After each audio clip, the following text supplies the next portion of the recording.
Здравствуйте, дорогие подписчики и гости моего канала. Тема сегодняшнего урока – притяжательные окончания. Притяжательные окончания показывают принадлежность. Если мне что-то принадлежит, используем окончание «м» после твердой основы, «м» после мягкой основы и одну букву «м», если корень заканчивается на гласный звук. Если тебе что-то принадлежит, используем «н» после твердой основы, «н» после мягкой основы. Если корень заканчивается на гласный звук, тогда будет одна буква «н».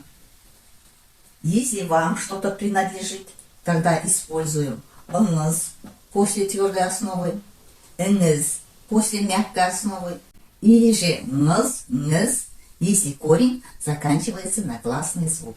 А в третьем лице добавляем окончание «с», если основа заканчивается на гласный звук.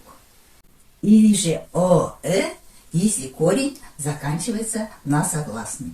Давайте посмотрим примеры. Менің кітабым үлкен. Моя книга большая. Вы, наверное, с тех уроков помните, что в казахском языке есть некоторые глухие, которые переходят на звонкие при добавлении окончаний. То же самое здесь.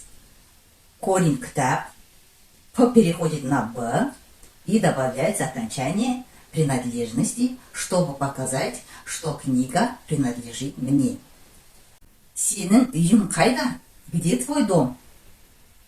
Слово «дом» мягкое, поэтому добавляем мягкое окончание. Сіздің балаңыз келді ме? Ваш ребенок пришел? Слово «бала» заканчивается на гласный звук, поэтому здесь соединительная гласная не нужна.